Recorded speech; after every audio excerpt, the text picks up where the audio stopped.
Hello everyone and welcome back guys to episode 4 of our MotoGP20 Let's Play, where today we're here back for the 4th round of the championship here at Jerez. Now if you missed out on the last video, I would highly recommend going back and checking it out. Obviously some interesting stuff going on at the moment in this series, but we're going to jump into round 4 of the championship here today. Now let's get ready then here for Jerez. It's actually a track that I sort of know. Obviously, it was on F1 2013, obviously on the Classics pack. But the track has changed a lot since the 1980s, as you would have probably expected. So yeah, we'll wait and see as to how this goes today. We need a good result here. We need to try and start taking some points out of Masai, who currently leads the way at the top of the standings. But yeah, obviously, if you guys do go on to enjoy, do make sure you get yourself subscribed as well. And let's jump in then here to Jerez. So it has been a couple of days since I last played MotoGP20, so we'll wait and see if I'm a little bit rusty on this game. At the final corner though, to kick off our first qualifying run, hopefully we can just get a nice tidy banker in. Obviously the AI is still a little bit funny with their difficulty. I've left it on, I think it was about 105, 110 from the last video. Was making a bit of a mistake through turn 1. Hopefully someone's not going to send it up the inside as we head down into turn 2. But yeah, we'll wait and see as to roughly if the AI are on the pace. We're currently red in the first 2 sectors, but we have got Pizzoli all over the back of us here. So hopefully we can just have a nice tidy second half of the lap. Now, yeah, like I was saying, this track very different to how it was on F1 2013. I do vaguely remember using it on a couple of the older MotoGPs as well. But yeah, hopefully we can just try and hang on in there throughout the second half of this lap. It is a brilliant fun circuit. Not a particularly good racetrack for cars, just obviously because it's quite small and quite technical. But on bikes, it does work quite well, and I'm sure over qualifying, it is brilliant fun as well. In towards the double apex left-hander, right-hander even I should say, towards the end of the lap there, riding the bike even, sorry, I should say, as best as possible. Through the final corner we go, stopping it all, back end tries to come out on us through the final turn, but down towards the start-finish line though, it is gonna be about a 1 minute 51, a 150.5. So that should give us a good idea roughly of where we should be aiming for. Let's see what the AI are doing. So there we are then, the AI a bit more on the money in Q1 this time around. Only half a second between myself and Suzuki in P2. They're Salak in 3rd and Koffler in P4. But we have made it through into Q2. Obviously the times should be a little bit quicker in the second qualifying session. But let's jump into this. Getting ready for my Q2 run then. I have upped the AI ever so slightly more.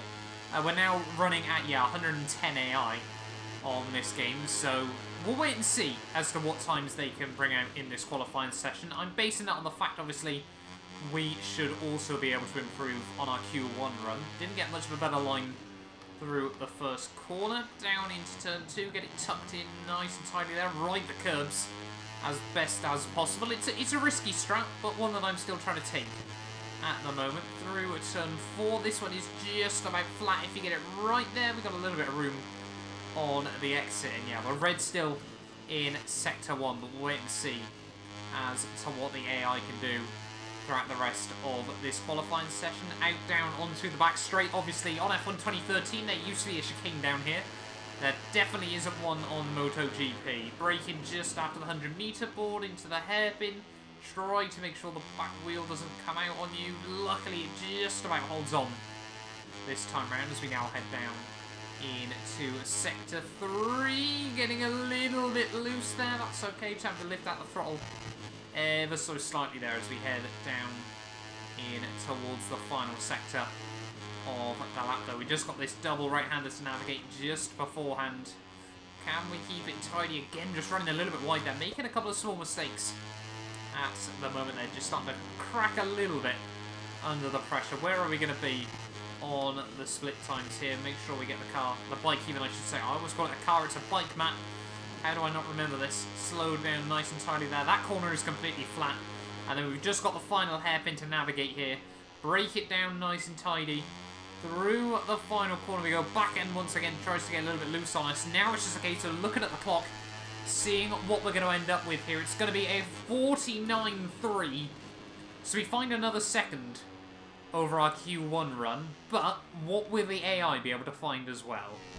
The grid is set for round 4 of the championship. Once again we take pole position, but this time out by less than a second, and generally obviously the AI are a bit better in the races there. But it is Sasaki that joins us on the front row there with Arenas, Yamanaka, Baltus, Fanati, Tate, Alcoba, and then Messiah, the current championship leader there, down in P9 at the end of qualifying there. Foggia 10th, Agura, Salak, Fernandez, Migno, and Antonelli round out the top 15. But let's jump in then. It's time for round 4 of the championship here at... Hello and welcome to the Jerez de la Frontera circuit. Just a few more minutes before the Moto3 race at the Spanish Grand Prix finally begins. The weather forecasts are very reassuring. We'll have sunny weather for the entire duration of the race. It was a long weekend for the Moto3 riders, but finally the showdown is here.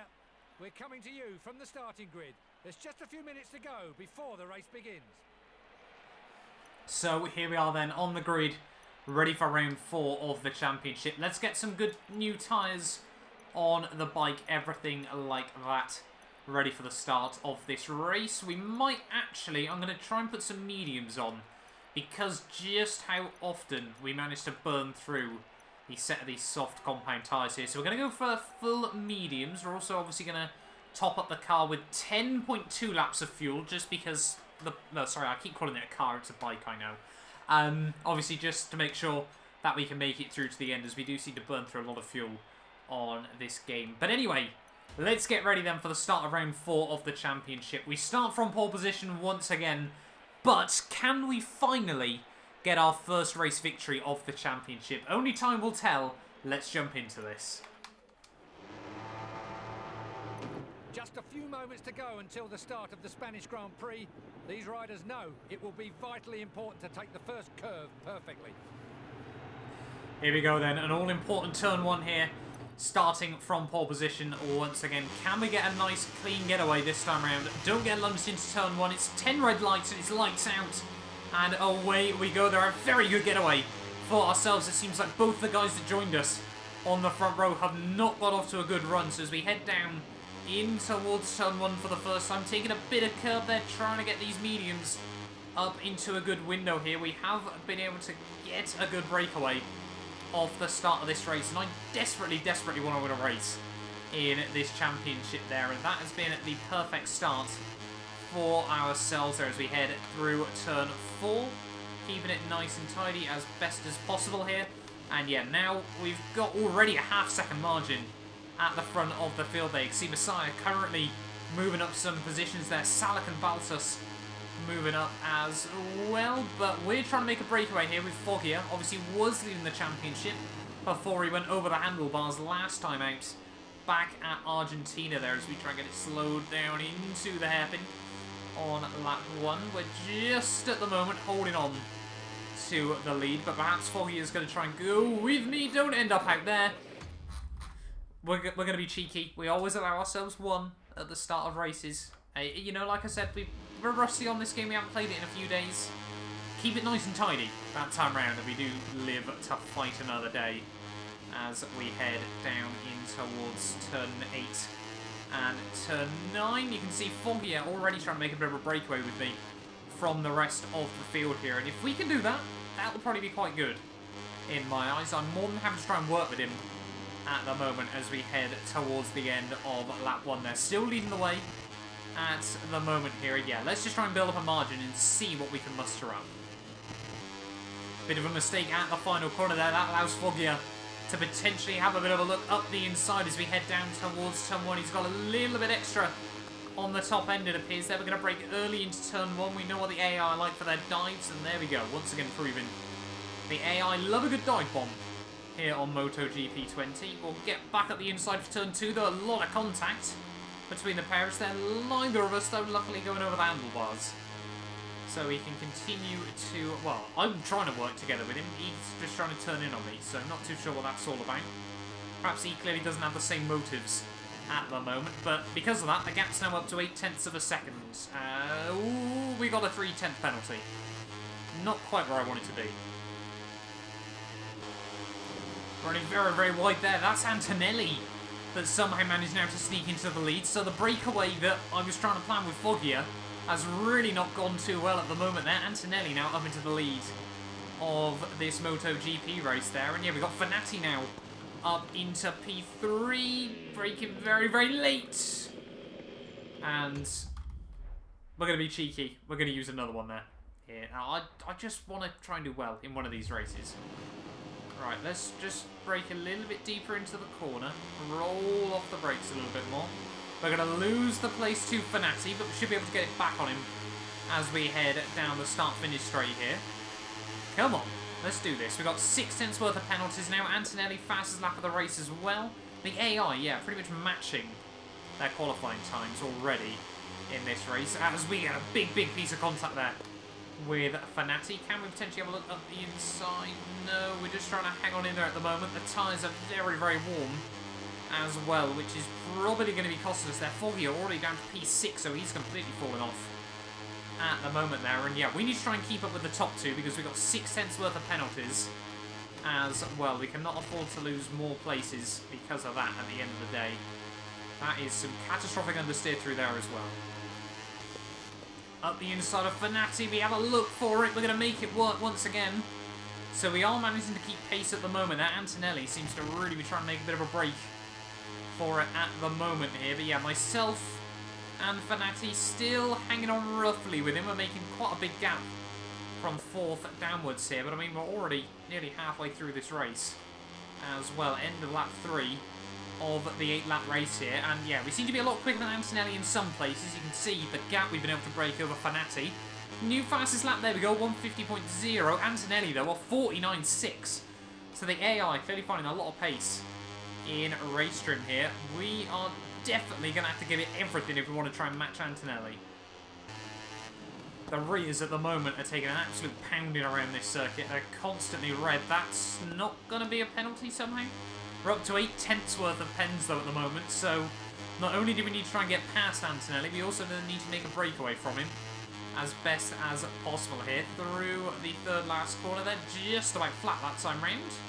Somehow managed to hang on to that. But yeah, we need to try and focus on these rears, get them back into a good window again, because they are really, really struggling there. Through the final corner, roll on the power a little bit better. We've clearly got the pace to match Antonelli, but struggling at the moment just to try and keep it where we want it with the bike.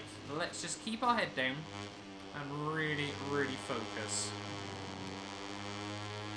Every traction zone at the moment. We're just really, really trying to throw everything these mediums have got at it. But luckily, we're hanging on in there still. Antonelli, the gap comes down in some places. Obviously opens up a little bit in others. But Fanatec is hovering about our penalty margin behind. That's going to be a bit of a track extend there. Gotta use all the runoff that you're given. That's a bit loose. But yeah, at the moment though, we're struggling to try and keep up with Antonelli. And yeah, like I said, it's just ebbing and flowing at the moment there. Try and keep it nice and tidy. A little bit off the racing line. But yeah, we still just, I think these rears are just going to be like this to the end. So we may as well try and just drag it on.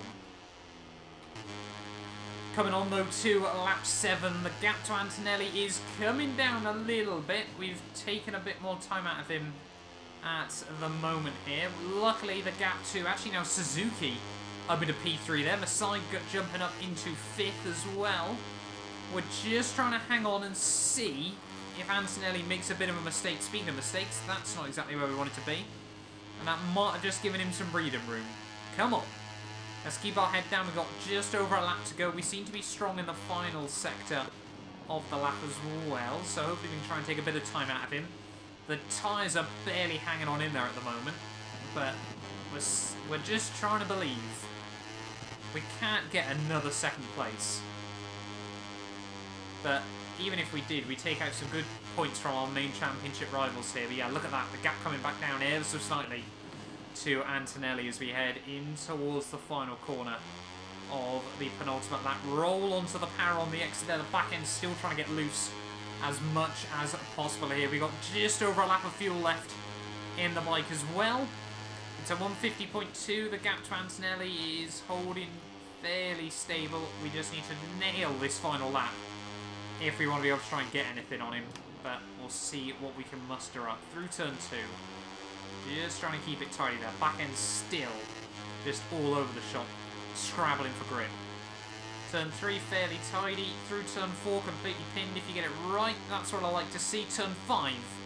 We can make a bit of time up through here if we open up the entry as best as possible, using up all of the entrance curb. And then getting on the power as early as you dare as we head out onto the back straight. Antonelli, though, gets another good run out of there. Can we stick close enough, trying to save a little bit of fuel here, there, and everywhere as well. Into turn 6 through the hairpin. Riding that curve as much as possible, and you can see the gains we've made on Antonelli. Down into turn 7, another corner that's just about flat if you get it right, and look at that. Now all over the back of him here. If we make a mistake, I'm going to be absolutely gutted as we're in a bit deep through turn 8. Come on. Going to whack up the fuel mix and just leave it there to the end. Through the first of the double right-handers here. Try and keep it tidy. Ride the curbs as best as possible there. We're getting close. We use up all of the exit curb there. Can we potentially go for a run on Antonelli as we head in towards the final couple of corners of this race? Penultimate corner through the kink. We go completely flat out. We're going to look to the outside of Antonelli, and we've done it. Round the outside we go. Surely he's going to try and keep the nose there as we head through the final corner. Can we get the switch back? It's going to be a drag race to the line. Who is going to get it? It's going to be side by side, and we've only just got past Antonelli. But the pen, I forgot about the pen. Oh, damn it.